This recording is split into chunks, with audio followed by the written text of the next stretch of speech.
Дараагийн мэдээг танилцуулъя. Эх 7-гийн уулзалт Канада улсад болж байгаа. За энэ удаагийн уулзалтаар өмнө нь бол олон чухал асуудлыг хилцгээр төлөвлөж байсан. За ялангуяа Украины дайны асуудал болон Америкийн нэгдсэн улсын ерөнхийлөгч Дональд Трампын ногдуулсан тарифын асуудлыг хилцгээр гол төлөвлөж байсан боловч энэ удаагийн уулзалтын гол анхаарлаа хандуулах асуудал нь Иран Израильтай холбоотой зөрчил мөргөлдөөний асуудлыг хилцгээс өөр аргагүй юм нөхцөл байдал хүрсэн байна. За энэ 7 хоногт энэ хуралдаж байгаа энэ хүү 7-гийн бүлэгт Америкийн нэгдсэн улс, Канада, Франц, Итали, Япон, Герман, Их Британь зэрэг улсууд багтдаг. За мөн G7 буюу 7-гийн бүлэгт багтдаггүй орнуудаас бас оролцож байгаа юм байна. За Канадын ерөнхий сайд Марк Карнигийн урилгаар Европын холбоо Украины ерөнхийлөгч Владимир Зеленский нар энэ удаагийн бас уулзалтанд оролцохоор төлөвлөж байгаа юм байна. За Мексикийн ерөнхийлөгч Клаудиа Шейнбаум мөн оролцсон. Тэрээр энэ удаа бол Канадад ирж байгаагаа тохиолдуулан Америкийн нэгдсэн улсын ерөнхийлөгч Дональд Трамптай анх удаа нүүр тулан бичлэн уулзсан гэдгээ мэдгдсэн. За 7-гийн бүлгийн удирдагчид бол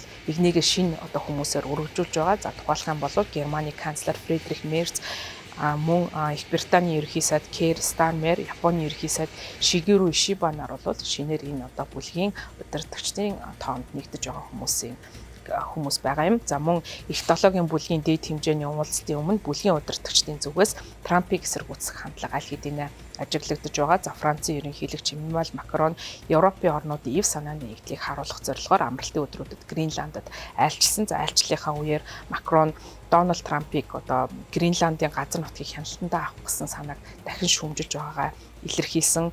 За мөн Трампын ногдуулсан татвар нь Америкийн нэгдсэн улс Канадын хооронд хэдэн 10 жил үргэлжилсэн түншлэлийн харилцаанд хагарал үүсгэсний дараа Канадын ерөнхий сайд Марк Карни Америкийн нэгдсэн улс дэлхийн цонхлог хүч байхаа байсан гэсэн ийм мэдээллийг хийсэн байна. За Канадын Альберта мужийн Рокки ууланд болох энэхүү 3 өдрийн цугларалт нь гол асуудал бол түрүүнд дурдсан ойрох дорнодын өрнөд байгаа дайнд анхаарлаа хандуулах нь дамжиггүй байна. За Израиль улс Иран руу давтлах шийдвэр гаргаснаар 7-гийн бүлгийн орнууд бусад асуудал бага цаг зарцуулж энэ мөргөлдөөнийг зохицуулах арга замыг хилцгээс өөр аргагүй байдалд хүрч байна. За 7-гийн бүлгийн орнуудын хувьд гол баримталж байгаа тактик нь ялангуяа Дональд Трамптай ямар стратеги тактикаар ажиллах вэ гэдэг нь чухал болж байгаа. За зарим нь бол Трампыг тайвшруулах гэж оролдож байгаа. Зарим нь бол түүнтэй сөргөлдөх гих мэтчлэн энэ хоёр стратеги аль нэгийг сонгохоос өөр аргагүй юм нөхцөл байдалд орж байна. За тийм учраас бол энэ удаагийн уулзалтанд оролцож байгаа улс орнуудын удирдагчид Америкийн нэгдсэн улсын ерөнхийлөгчтэй бүлгийн хүрээнд болон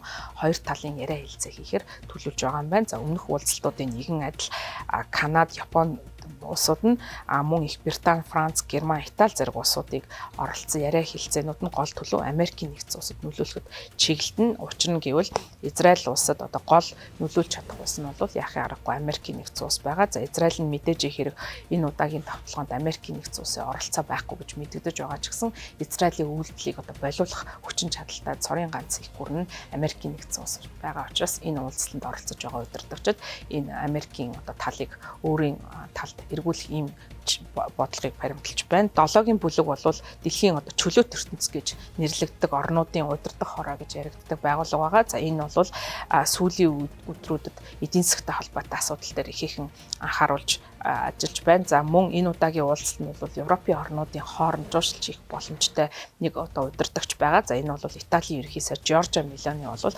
Трампын засаг захиргаа болон Европын бусад орнуудын хооронд холбох гүр болж чадна гэж мэдэгдэж байгаа. За гэвч бол Итали улс Украины хүчтэй дэмжиж байгаа. За мөн Трамп Европын бараа бүтээгдэхүүн гайлын татвар ногдуулна гэж занал хийсэн нь Трампын тонгорог өсөлтөд оролцож түүнтэй илүү сайн харилцаа тогтоож чадсан Жоржа Мелонигийн хувьд хүнд байдалд оруулсан ийм байдал үүсгэсэн.